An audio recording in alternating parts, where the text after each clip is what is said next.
Greetings, everyone. Good evening if you're in Hong Kong. Good morning if you're in North America. And if you're anywhere in between, greetings of the day to you too. Welcome to our Making Modernity in East Asia series seminar, hosted by the Hong Kong Institute for the Humanities and Social Sciences. We extend a warm welcome to all our participants today. And we're delighted today to have as our speaker for this seminar series, Professor Shobita Parthasarathy. Typically, I ask audience members to look up the speaker's bio themselves, but given how distinguished our speaker is today, I would like to take 2 or 3 minutes to introduce the speaker a little bit more elaborately. Professor Shobita Parthasarathy is a professor of public policy and women's studies, and she's the director of the Science, Technology, and Public Policy program at the University of Michigan. Professor Parthasarathy studies the governance of emerging science and technology, as well as the politics of evidence and expertise in policymaking from a comparative and international perspective. Professor Parthasarathy is the author of numerous articles and 2 books. Her second book, Patent Politics, published by the University of Chicago Press in 2017, won the 2018 Robert K. Merton Prize from the American Sociological Association's Science, Knowledge, and Technology section. Her first book, Building Genetic Medicine, published by the MIT Press in 2007, helped to inform the 2013 US Supreme Court case over gene patents. Professor Parthasarathy is committed to bringing academic insights to a variety of audiences. In that spirit, she co-hosts a podcast called The Received Wisdom. It's a podcast on science, technology, and society, and I would strongly recommend it if you are interested in thought-provoking, deep questions relating to science, technology, and innovation. In that podcast, Professor Parthasarathy and a co-host ask questions such as, are robots racist? Should we regulate gene editing? Have people stopped trusting experts? Does scientific research make the world a more unequal place? Professor Parthasarathy also regularly writes opinion pieces and is quoted in the media. She provides expert advice to civil society groups, legislators, advisory committees, and others involved in policymaking. At present, Professor Parthasarathy is currently engaged in 2 research projects, the first one of which investigates the comparative politics of diagnostic testing for COVID-19 in the US, the UK, Singapore, and South Korea, with the hope of contributing to policymaking during this and future pandemics. The second project, which will be the topic of her talk today, focuses on the politics of inclusive innovation in international development, with a focus on India. Professor Parthasarathy is interested in how political culture and ideology shape what counts as inclusive innovation, and in the implications for social and political order, particularly for the empowerment of poor girls and women, which we will hear about shortly. Finally, just to give you a brief insight into her career, Professor Parthasarathy has held positions at Northwestern, at UCLA, and at University of Cambridge. She has also worked for the National Academy of Sciences, at RAND, at the Center for Science in the Public Interest, and at the White House Advisory Committee on Human Radiation Experiments. Professor Parthasarathy holds master's and PhD degrees in Science and Technology Studies from Cornell, and a bachelor's degree in biology from the University of Chicago. The title of today's talk, as I'm sure you are aware, is Commodifying Development, the Meaning, Consequences, and Politics of Inclusive Innovation in India. With that, I'd like to hand over the time to Professor Parthasarathy for the next 40 minutes to deliver her seminar.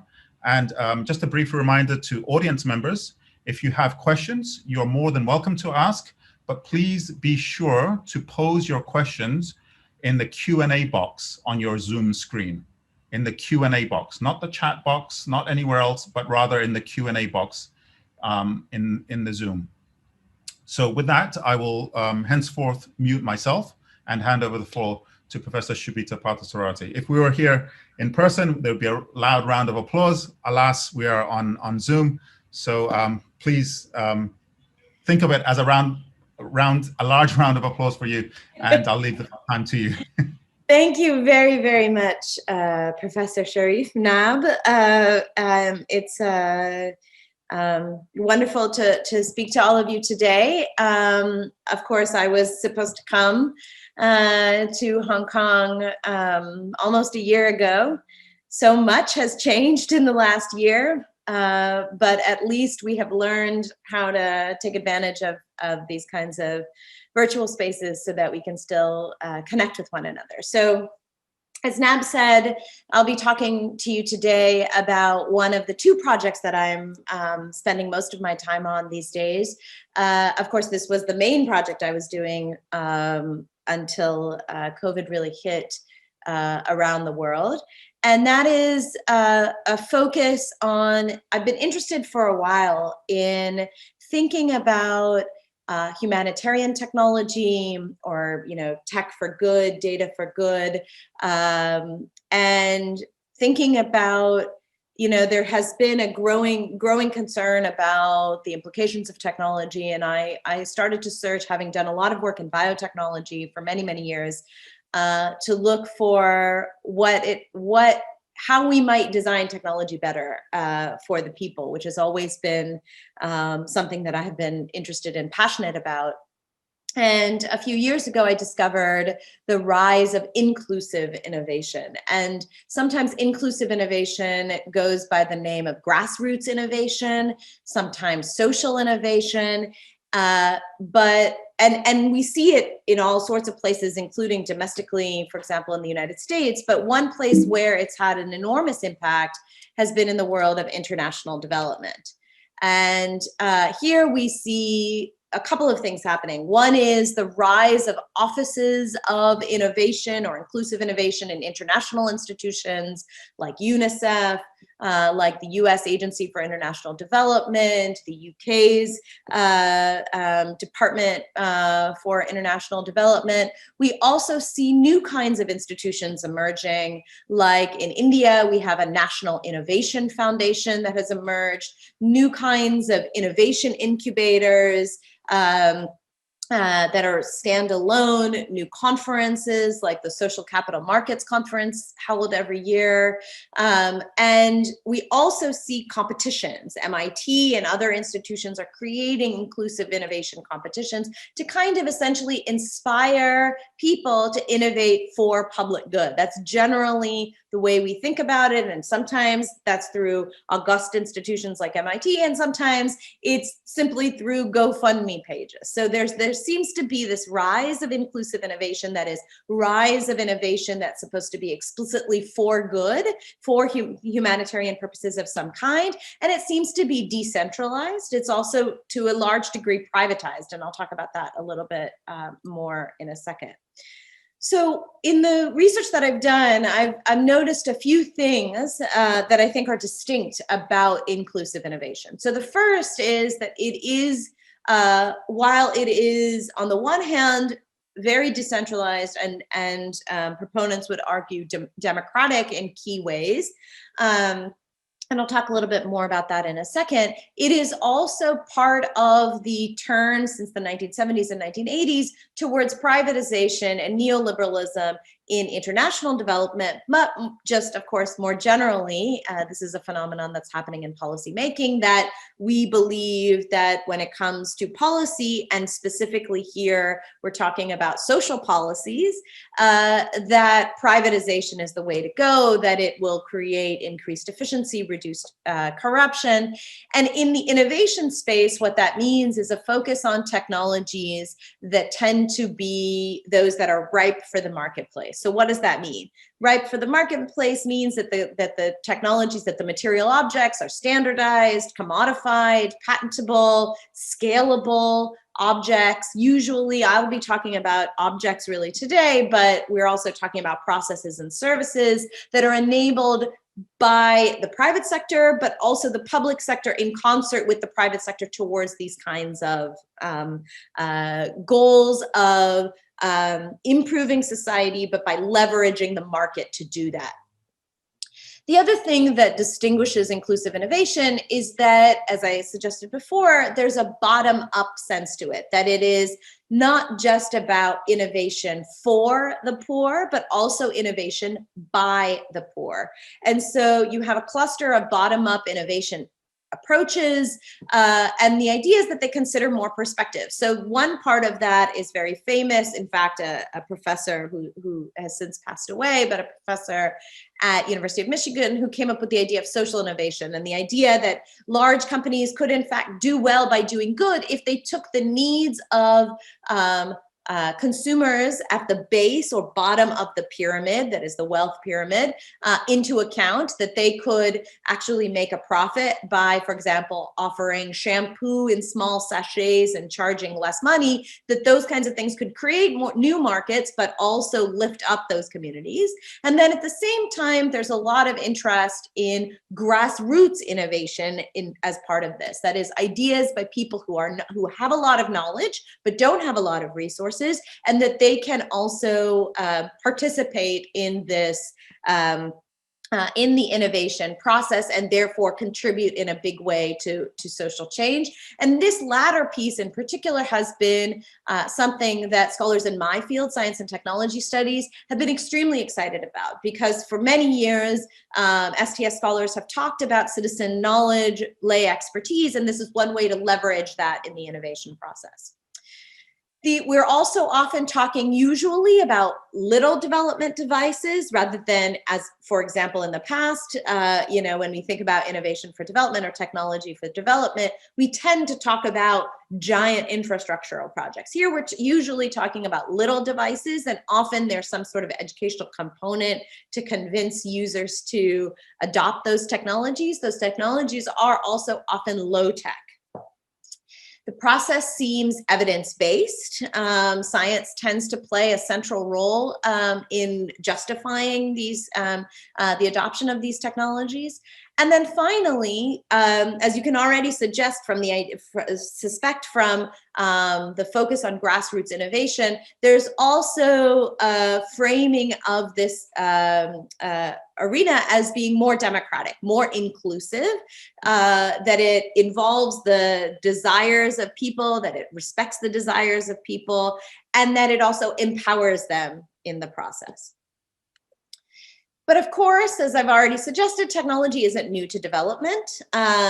We have a long history. In fact, technology has always been sort of centrally part of development, part of the project of modernity. That, of course, there's the theory that in order for countries to develop, they must adopt the same path as more developed countries, especially those in the West, like in the US and in Europe. And in order to do that, you have to, go along the same technological path. So we've seen that in colonial and post-colonial interventions, sort of colonial and post-war interventions, usually we're talking about large infrastructural interventions, often also tied to geopolitical concerns, right? So a country's work in a particular Western country, usually's work in a particular country was based on how they saw that particular country in a bigger geopolitical and usually Cold War kind of positioning. But at the same time, this approach has been critiqued as reproducing colonial dependencies, right? That in fact, you're talking about bringing technology, usually very high-tech interventions that require significant technical knowledge and expertise, to a country, a low or middle income country that doesn't have that kind of technical expertise, and it's essentially just constantly reproducing dependencies here on a technical level, as opposed to purely perhaps on a power or geopolitical level.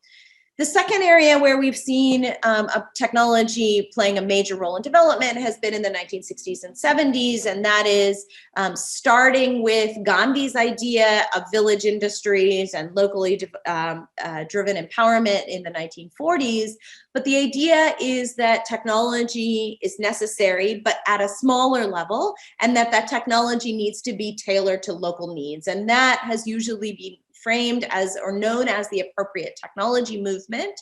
As I said, the idea is that here the technology is tailored, considering what local individual wants, but at the same time still driven very much by Western Western expertise, and therefore not as participatory as proponents of inclusive innovation suggest that their intervention is. So you have, you can sort of see what the major differences are, in addition to inclusive innovation being primarily market-based and also having an explicit democratic kind of perspective.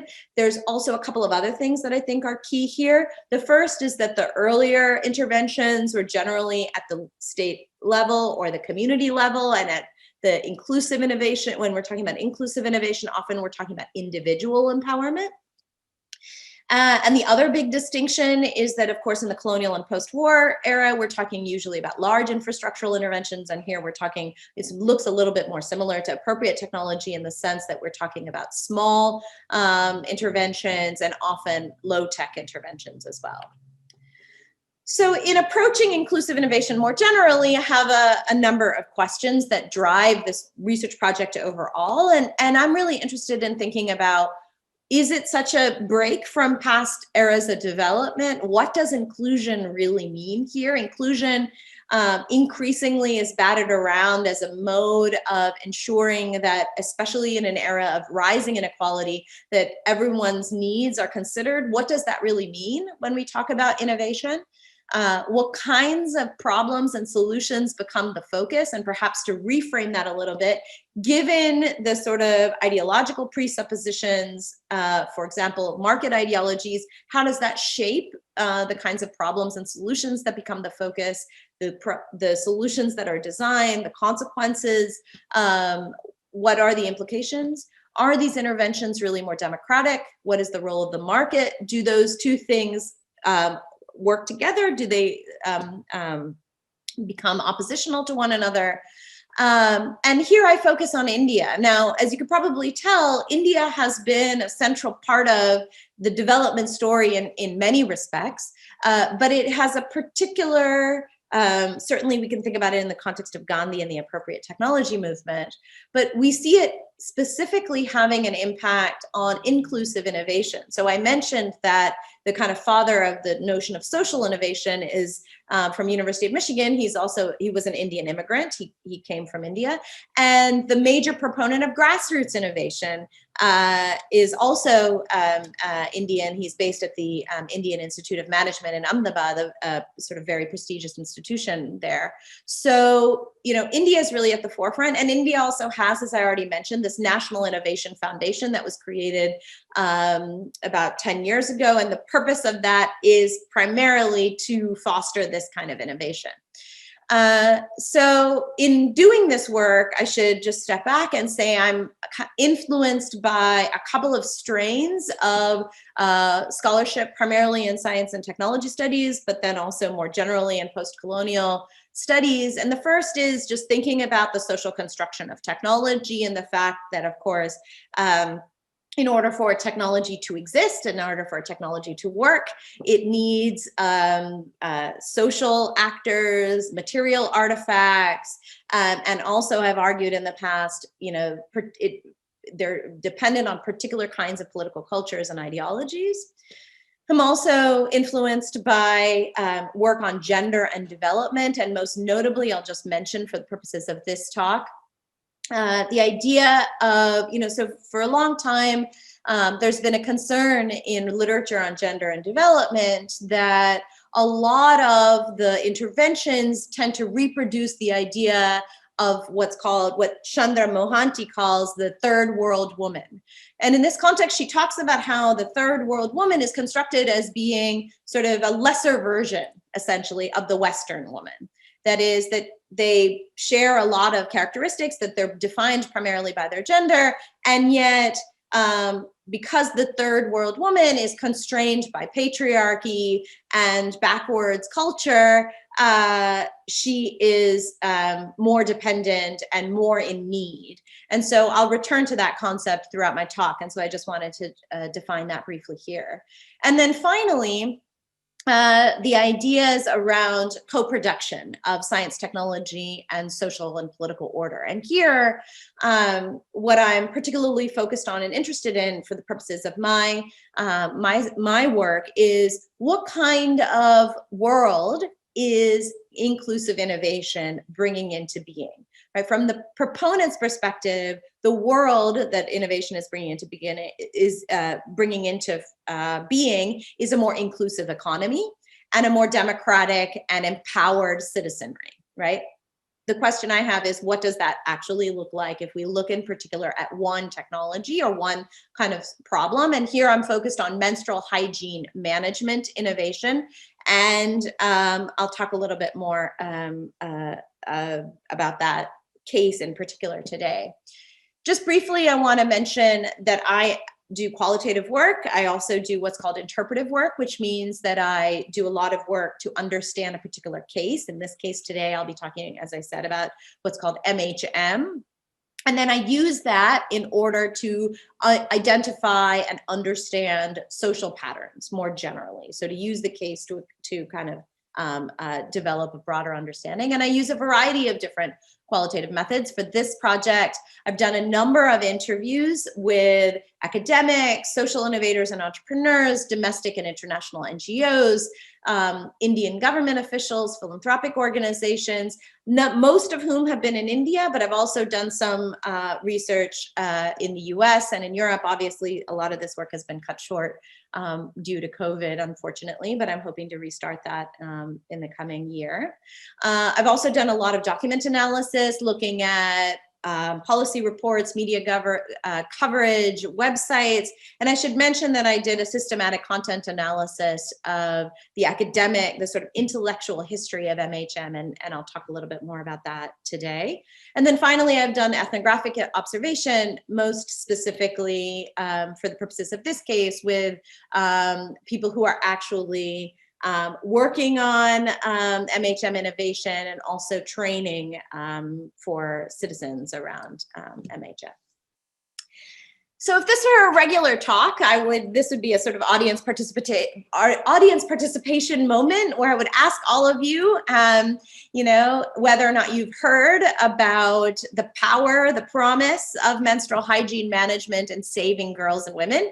And unfortunately, of course, I can't do that, but you may be aware that over the last 10 years or so, there has been growing attention to the idea that, as the slide says, this image on the slide says, that a maxi pad can change the world. And we have, in fact, now Menstrual Hygiene Day on May 28th, which is a global part of a global movement to increase attention and reduce stigma to menstruation and to improve attention to menstrual health and hygiene.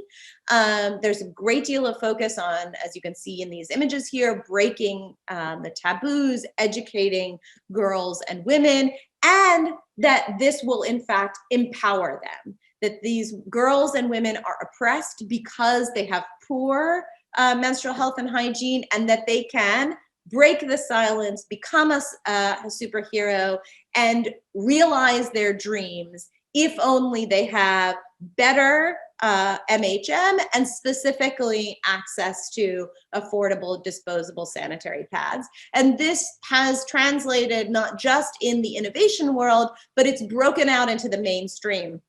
So a couple of years ago, there was a famous Bollywood movie called Padman, which I'm not sure you could imagine in many other countries. And the materials that you see underneath this actor's feet are pieces of the sanitary pads, right? So he's prevailing, he's a superhero who has produced, to give away the plot, produced sanitary pads. And in 2019, the documentary short movie, Period, End of Sentence, won an Oscar. So these have really broken out, this narrative has broken out into the mainstream, that especially women in low and middle income countries have been held back. And at a moment where the Millennium Development Goals and Sustainable Development Goals have been focused on empowering girls and women and gender equality, this has really broken out as a perfect inclusive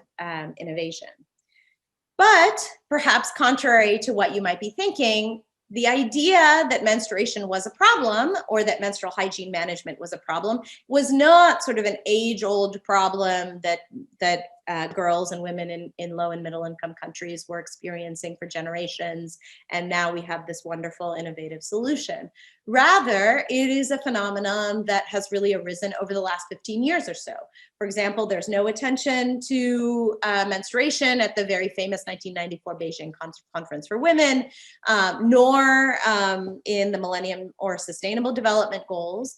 But what happened was in 2004, 2005, 2006, there were 3 agenda-setting papers written by public health experts who said, you know, we believe that there is this phenomenon where girls and women are really being hurt in terms of achieving their goals because they have poor menstrual hygiene management.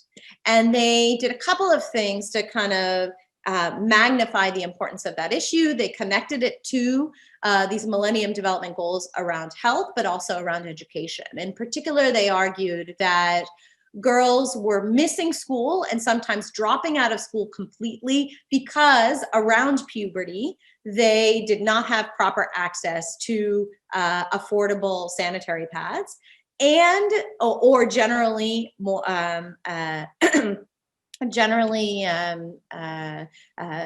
appropriate menstrual hygiene tools.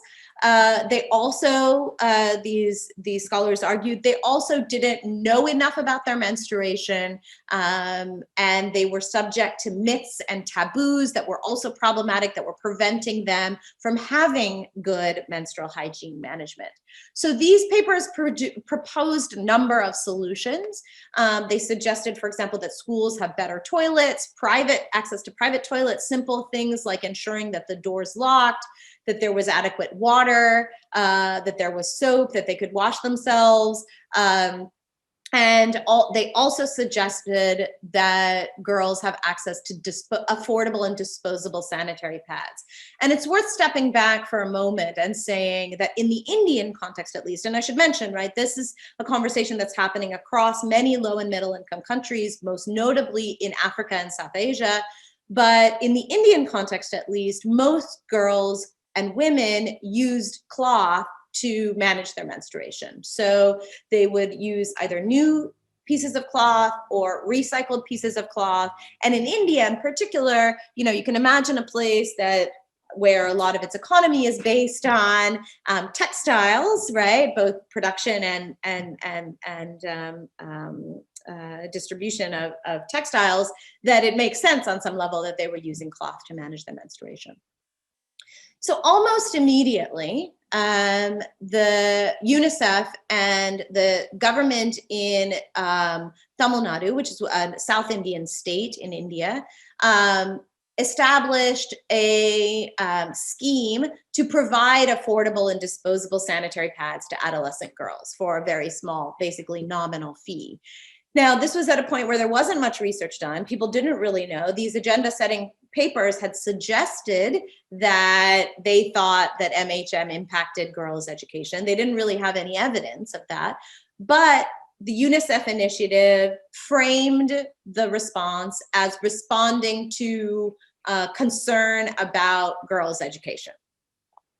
The other thing that it did was that it was also focused on the economic empowerment of women. So for quite a while by this point, the Indian government had encouraged small groups of lower income women to get together in what were called self-help groups. And these self-help groups would be trained by the government or by NGOs, philanthropic NGOs, to develop skills in particular areas, whether it was sewing or tailoring, maybe arts and crafts, and they could more easily get microloans and start small enterprises.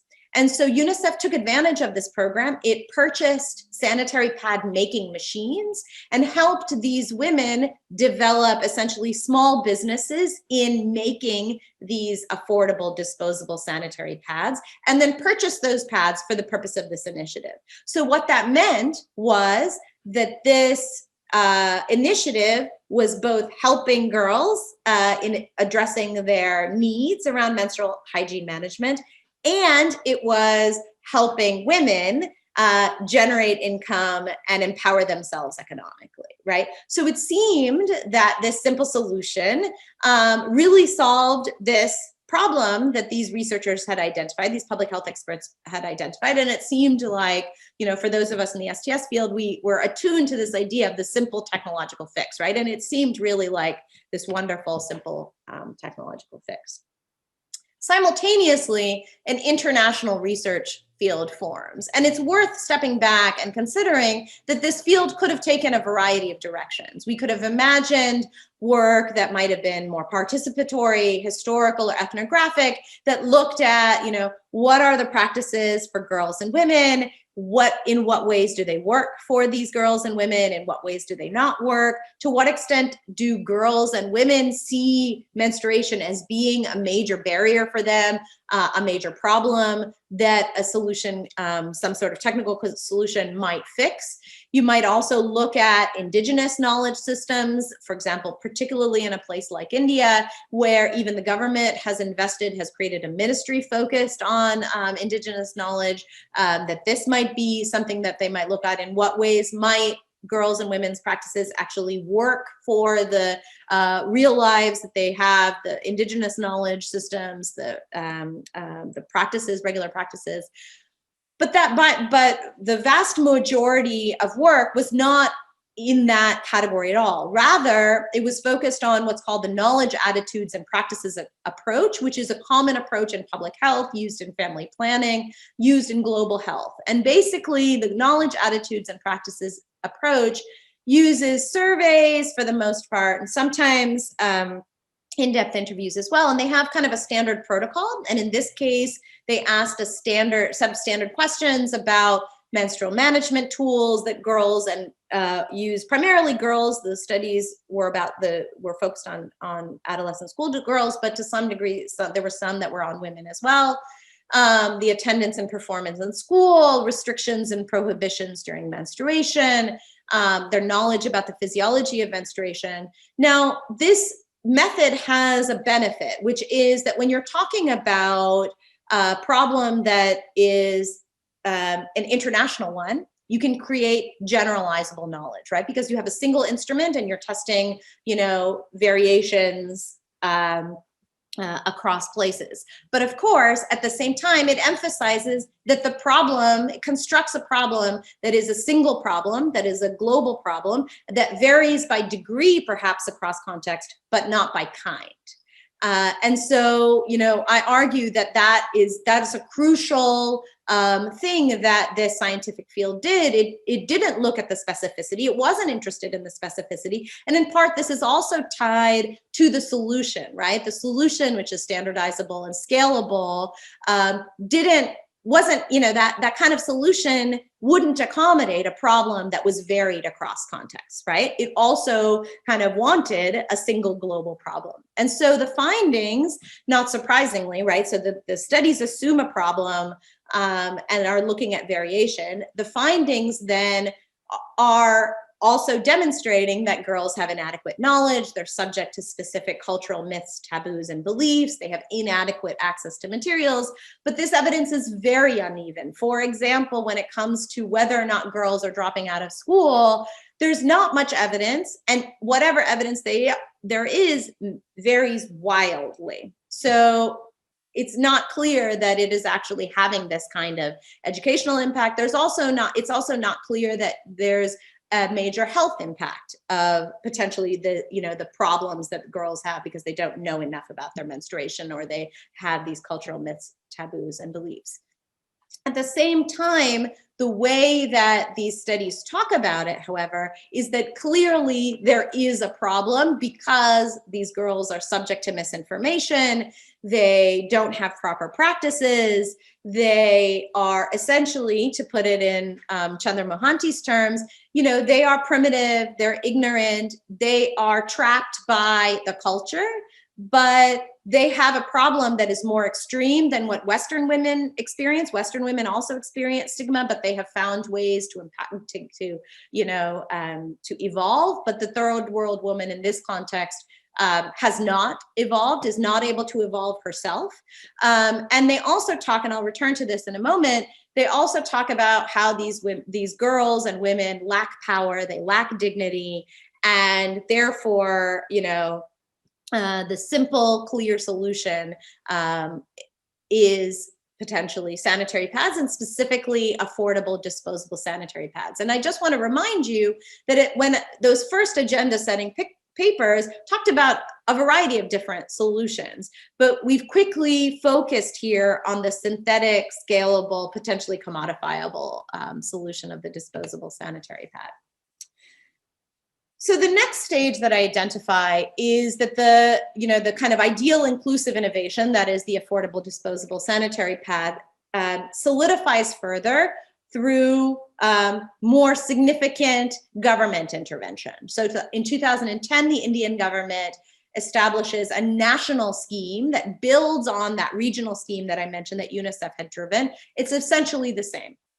So they manufacture and distribute disposable sanitary pads. It's basically a nominal fee, but for girls, it's focused here on adolescent schoolgirls, as I suggested. If you're below the poverty line, it's essentially free. If you're above the poverty line, you're paying a small amount. There is some attention to education. Now, the researchers have been emphasizing education, but here in these schemes, the idea of education basically falls out of the picture. But the focus is very much on the material object and getting that material object to girls. But at the same time, ensuring economic empowerment in the short term by enrolling these women's self-help groups to manufacture the sanitary pads. So you have economic benefits in the long term by focusing on educational benefits, and economic benefits in the short term by focusing on empowering these self-help groups. But perhaps the most important moment in this history is this A.C. Nielsen study that comes out just as the national scheme is rolled out. And this A.C. Nielsen study that's funded by Plan India, which is a development organization, suggests much more extreme results than any of the research that I just was talking about. And they are very similar to the studies that I mentioned earlier. They also adopt a CAP approach. It's the same kinds of questions. Clearly, they're adopting that model, right? That allows their approach to have some sort of scientific legitimacy because it fits into that emerging field. But the results are much, much more extreme. And they're reported in a way that is particularly extreme, as you can imagine, right? So they talk about how 12% of India's menstruating women use disposable sanitary pads. The others use shocking alternatives.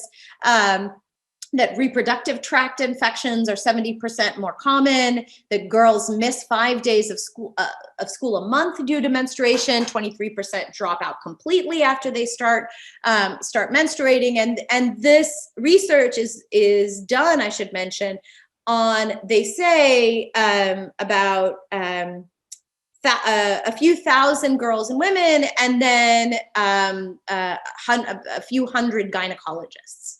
Right, so it's a survey, but we don't have, in fact, we don't have access to the raw data. We don't have any of the detailed information about the study.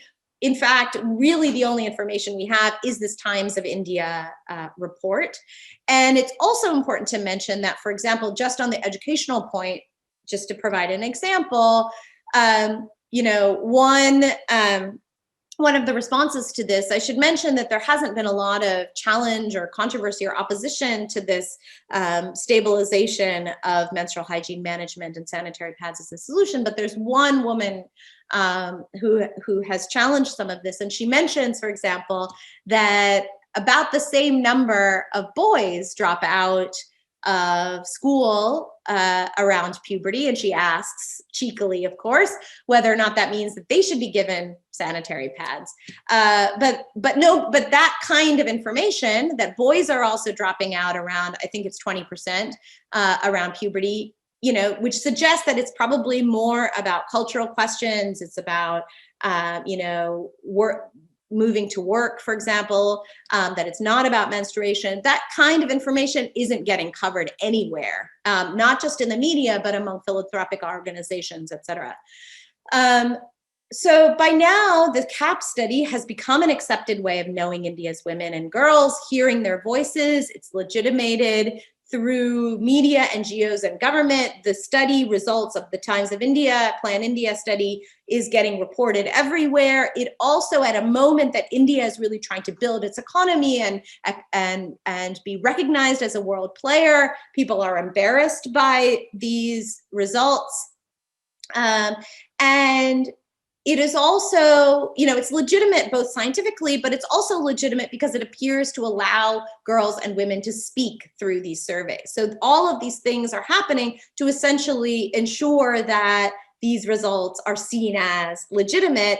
And not surprisingly then, not only do you have the Indian government involved, but you have a variety of Indian philanthropies, Western philanthropies, and charity support building on this concern to start funding in a massive way the development of affordable and disposable sanitary pads, but also even donation. So in India, for example, you have a sanitary pad bank that's created by an organization that focuses on the welfare of women. So sanitary pads really becomes the central conduit for, if you care about the empowerment of girls and women, then sanitary pads are the major avenue to achieve that.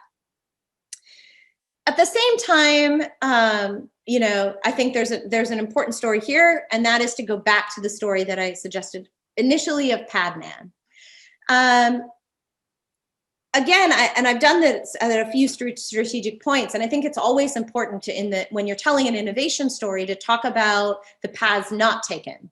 And here too, right? We've talked about how there are women who are engaged in a variety of different methods of managing menstruation. Initially, those are really not considered. There are a lot of potentially interventions that people talk about. Those are not considered, right? There's a real laser focus on disposable sanitary pads. But there's a lot of indigenous sanitary pad innovation happening in India, including by women, and that too is forgotten in this story.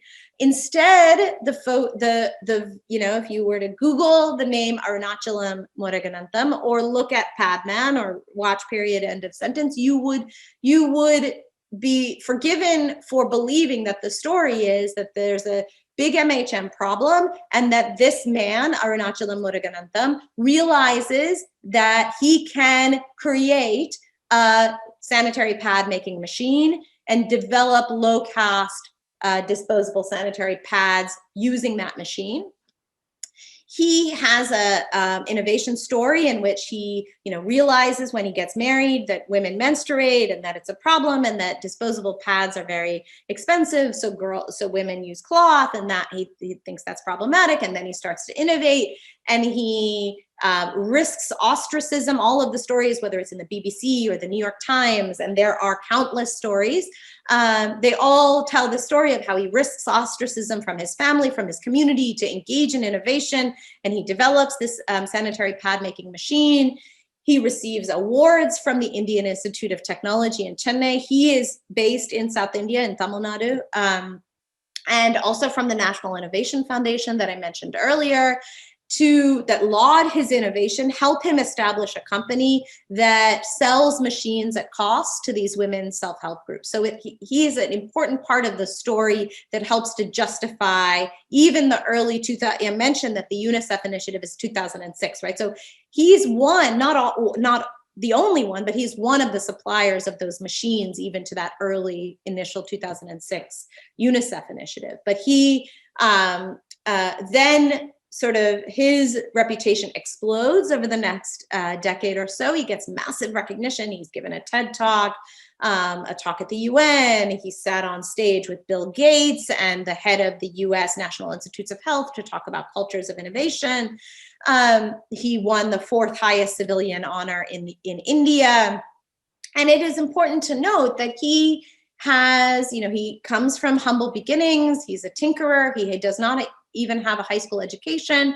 So he appears to be, right, the ideal inclusive, grassroots innovator, right? So it's not surprising then that he is the subject of all of this worldwide excitement, because he is proof that the grassroots can innovate in ways that can save girls and women, right? And you have, as I've already suggested, you have essentially an entire really worldwide set of initiatives, and you might argue an industry based around the sanitary pad solution and the menstrual hygiene management problem.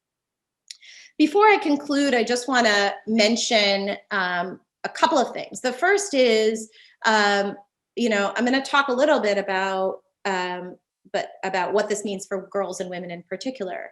But before I do that, I also want to talk about what kind of world of innovation is made, right? Because, this is in fact a very familiar story of innovation and of innovators. This is the innovator that looks like Benjamin Franklin and Thomas Edison in the US, a lone male genius who takes risks, who has a eureka moment, who risks, not being understood by his community. He gives women, he talks in fact on his website about giving women dignity and opportunity. At the same time though, women innovators are forgotten in this story. There's little exposure. They aren't getting the awards from these international institutions or these recognition. Not only is there historical innovation, and of course women have been innovating around menstruation for, ever, obviously, since we had women, it's forgotten. And what's ironic, of course, is that at the very same moment that this is happening in the development space, we see in Western countries, including in the United States, a lot of attention to returning to traditional practices, that women should withdraw for once a month. They go to a red tent. You can see the red tent movement in the US. You see attention to ecological solutions to managing menstruations, and in particular cloth pads. But that is seen as unacceptable for women in India and in other low and middle income countries. At the same time, today's female sanitary pad innovators are also ignored, and a couple that I've done research on are the Self-Employed Women's Association has been involved in the space, and another organization, EcoFem, has been. I'm happy to talk about that in the Q&A. But one of the things that I've noticed in the interviews that I've done with them is that these women often don't frame their work in terms of innovation. They don't use that kind of language. And I think that's part of what's going on here, is that the more we talk about innovation, even inclusive innovation, that implicitly the definition is one that is narrower than we might assume, that is Western, and that has all of the assumptions about who is doing the innovation, what that, the links between innovation and the marketplace, that women don't see themselves as part of. So then just finally, in conclusion, a couple of points that I want to make. The first is that neither the MHM problem nor the sanitary pad solution are self-evident, but rather they're produced by a variety of different social actors and material objects, but also ideology. And here you see, I think, and in an interesting way, I suggested at the outset that inclusive innovation is supposed to be in some ways better because it appears to be decentralized and also privatized, and therefore there's a sort of notion that it's more democratic. But here we see that market ideologies play a central role in identifying problem and solution. And in fact, the solution, the availability of the solution helps to produce the problem, I would argue in this case.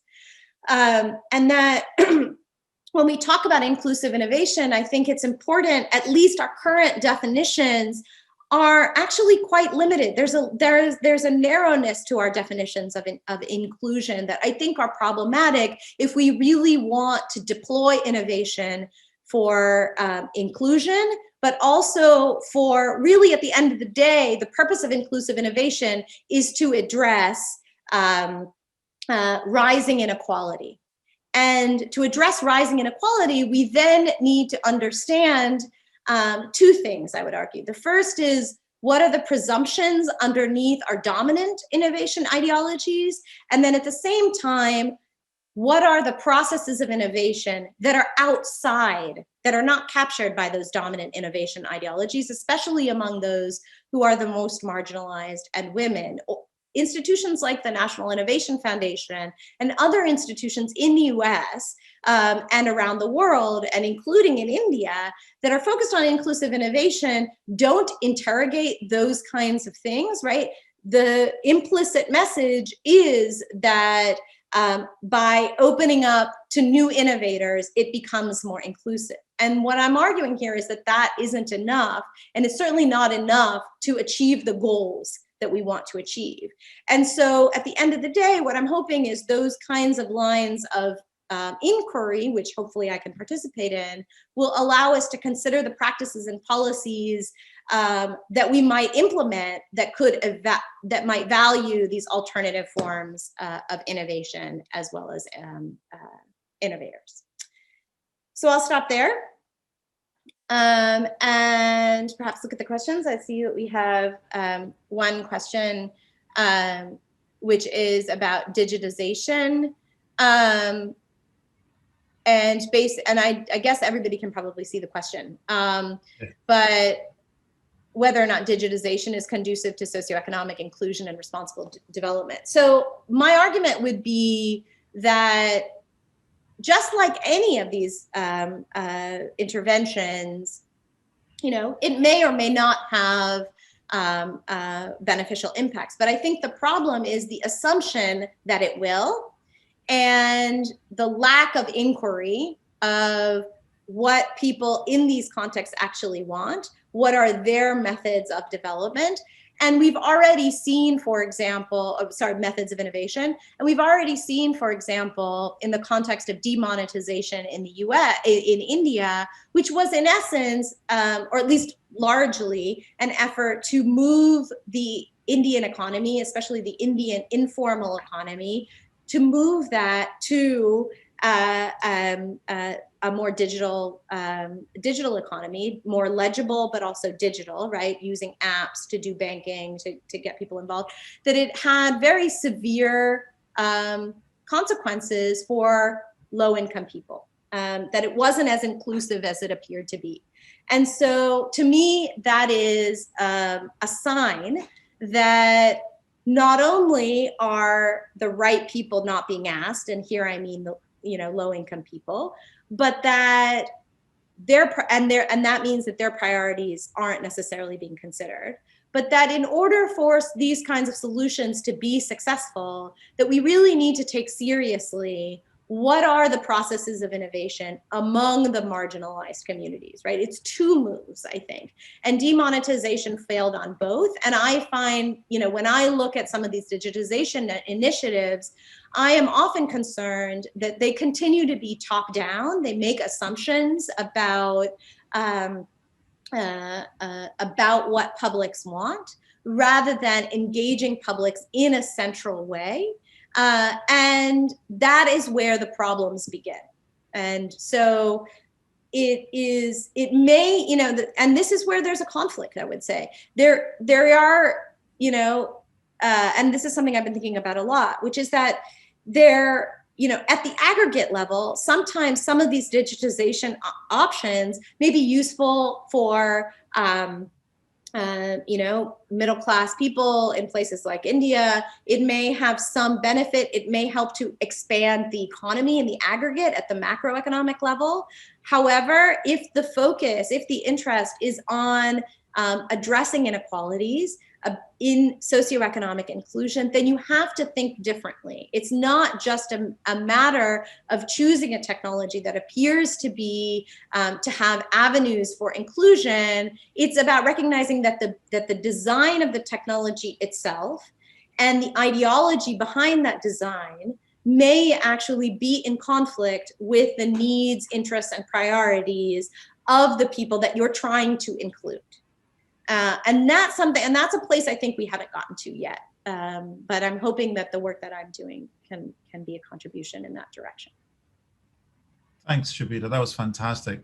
Just to pick on up upon that answer that you just gave, how do you propose that those ideologies be sufficiently accommodated into the design, into the thought processes to come up with innovations? What sort of social, cultural, ideological, technological, institutional infrastructure do you think there needs to be in order to adequately and appropriately take into consideration this very difficult sort of set of issues that are necessary when we are thinking about technological innovations? I mean, is there a practical way to really address that? I mean, I hear you loud and clear about the shortcomings, but then when I think about potential alternatives to circumvent that, I just feel that the weight of the onus is so large and the weight is so heavy that no matter what solution we choose, that we'll always be constrained. And maybe Yes. we're making the best out of a bad situation, and any alternative will likewise also try and make the best out of a similarly bad situation. But are we being too idealistic I'm not undermining this argument at all. I mean, I think it's absolutely important that we recognize that. Recognition is the first step. But how do we go about fixing it? I think that's a great question. And hopefully I'll get to the point where I'll have really clear answers. But I'll give you, let's say, four thoughts at this point, and some that we are already starting to think about and try. So I think maybe the first one is less satisfying, but I think incredibly important, which is that you said, this is important. We have to keep this in mind, and I think that there is, we talk about occasionally the idea of productive tension, right? And I think that we need more of that productive tension in the institutions that are trying to produce this kind of policy. So here I'm talking about the OECD, I'm talking about USAID, the UN, et cetera, right? We need people in these rooms asking these questions, not just, as much as I love the opportunity and I take it seriously, to speak to academic audiences. And of course, I'm an academic and I want to speak to international academic audiences. I think that the problem is that often these kinds of critiques and questions aren't happening inside the OECD, right? They're not happening inside the UN, and they need to be. That's the first thing. I think that too often we're talking about simplistic notions about innovation and the economy, and not enough attention to these kinds of questions. The second thing I would say here is that here we're talking about one thing that is very is really crucial, especially at a moment where we're talking globally about, sort of the need for diversity and innovation, right? We talk about it in terms of gender, we talk about it in terms of race. And I will say that, I interviewed Anil Gupta, who is I mentioned earlier, and, he is really the architect behind a lot of this. And he said to me at the end, why don't women innovate? He asked me, he said, why don't innovate? And then he asked me to read this question. And that is a question that has stuck with me for a very long time. Because if we want women to innovate, then we have to recognize that women innovate, right? That construction of the question is incorrect. This is not about teaching how to, that I think is a very clear place where we can say, women must innovate. We know they innovate. There's something wrong with our institutions that is ignoring 50% of the population in the way that we've structured these institutions, and we need to do a better job. And to do that, we need to do really, we need to invest in really serious research. So that to me seems just not even a critique, just a very clear omission in our knowledge that requires research-based solutions. So I'll just say two more things that are a little bit more hopeful, where we don't just have to say, which of course as an academic, I'm gonna say, do more research or ask questions. So the third thing is that we do see, for example, and I'll focus here on the Indian context, but I know that there are similar efforts happening elsewhere, that there are efforts to accommodate alternative forms of knowledge. We are in fact starting to do this. And one is just in practice. So India, in fact, also, and these are two places of Indian innovation. What's interesting is that those kinds of innovation have not really intersected with this conversation that we're talking about here about inclusive innovation. And one is, you know, I have studied for a long time, as you mentioned in my, at the outset, intellectual property. And India has been concerned for a long time that its traditional knowledge has been, is being eroded because it's getting patented in the West. And so India created something called the Traditional Knowledge Digital Library that other countries have now copied. And it is a method of codifying knowledge that is not known through scientific publications and patents. They're putting it, you know, they're taking ancient texts, they're putting them into databases, and they're using that to protect the knowledge against efforts to patent it. Now, there are problems with that. Again, going back to my first point, there are always going to be problems. There's always going to be need for critique, but it is a mode of recognizing the diversity of knowledge and creating a method to respond to Western innovation ideologies. That can be built upon, right? That is a recognition that there's an alternative form of innovation. Now, then the next sets of questions are, what are the conditions under which that gets produced and cultivated and sustained? You know, how do we bring that into our dominant innovation ideologies? We're already starting to do it in practice. Also in India, and I know, again, there are other countries that are doing this as well, as I mentioned, that India has a ministry for Ayurveda, yoga, I think it's multiple forms of indigenous medicine.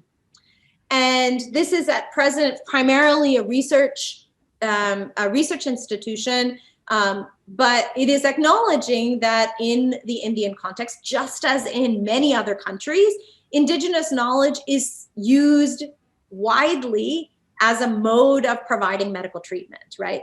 The question that they're encountering is, how do they then translate it into, you know, scientific publications, right?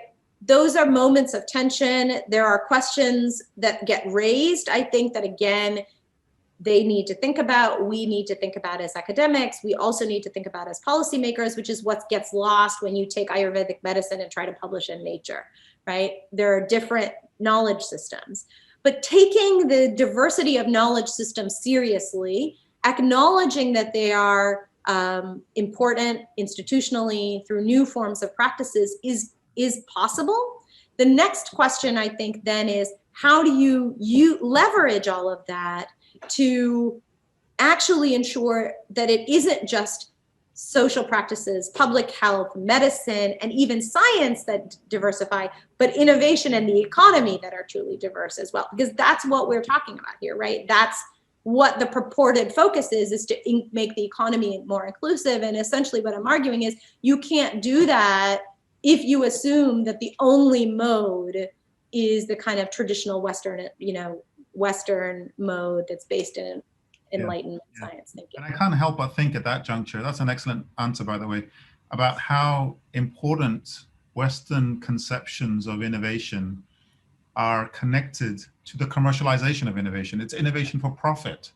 And what you're talking about, diversity of knowledge, diversity of innovation, is, you know, there has to be some entity, some body, some individuals or group of people who are in it just for the sake of understanding the richness of the knowledge that is already out there, and not for co-opting it for profit, for commercial gain, for expansion. So this comes back to Merton's ideas of disinterestedness and so forth. But how do we inculcate that at a sufficiently large scale, at a national scale here, or even at a state level, which is slightly smaller? Tamil Nadu, what, 60, 70 million people? You know, it seems like a terribly large undertaking to even fathom that we have to put this into place. Maybe governments can do it, and I see that, you know, this ministry that you talked about is probably a step in that direction. But you know, there has to be this genuine understanding that we have to accept and recognize the diversity of knowledge for the sake of it, not necessarily for profit. I think that's so important, because so much of innovation in the modern world today, I mean, when I teach innovation, and students ask me what the definition of innovation is: innovation that is commercializable. that you can make a profit out of, and that's inherent in our definition of innovation. So when you talk about indigenous innovation, that doesn't get classified as innovation because there's no profit to be made out of it. Right? Yeah, so you're right. I mean, this is super helpful for my thinking as well. So I think there are two things there are two moves maybe that we need to make, and perhaps I need to make in my writing and thinking. The first is that I think that the economic focus of innovation has kind of co-opted innovation. That's one way to think about it, because of course there have always been, it's not like today there are multiple reasons why people innovate, right? There have always been multiple reasons why they innovate, right? You go back to Merton doesn't talk about, oh, I want to know how many patents I'm going to get, right?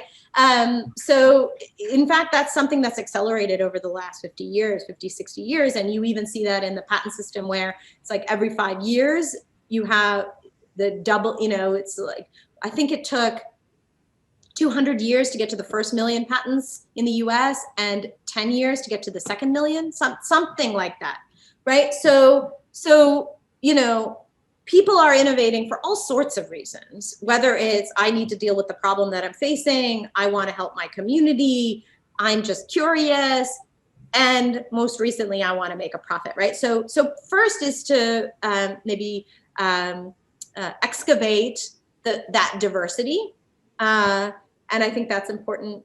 The other point is that here we're kind of turning it back on its head. So we're saying, right, so innovation is for profit, innovation is, or at least for the market, right? And then the market can do good, rather than saying, well, but people were innovating for good a long time ago. It wasn't necessarily about profit. And maybe our modern method of cultivating innovation, which is only really focused on a profit, isn't appropriate for these other kinds of purposes that we now say we have, right?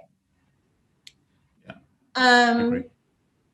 Thank you very much for the book recommendation. I will, I look forward to reading that. I'll copy that now.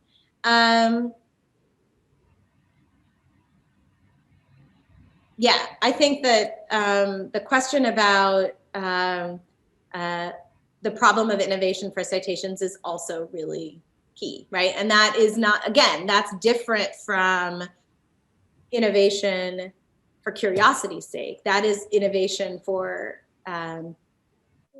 you might say career, but even survival's sake, right? Our, as science has institutionalized, I don't know how it works in Hong Kong, but certainly in the US, right? We have tenure processes that are dependent on getting our work published and read and being invited to talks, and so I think that what I would say to that is that suggests that I started with those 4 things that might be. Maybe we could add to that we need to think about,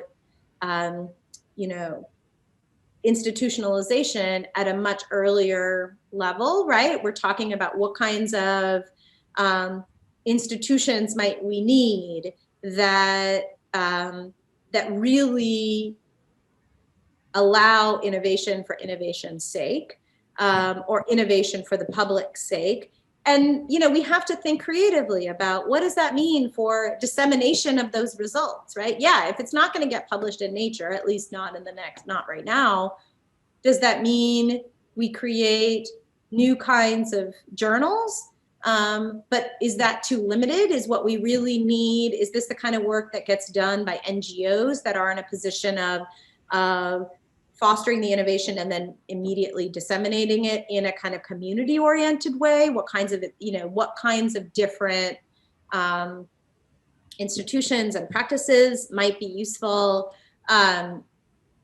if we really want to think about it in those terms? Because of course, let's say time zero, that's when we talk about innovation for curiosity's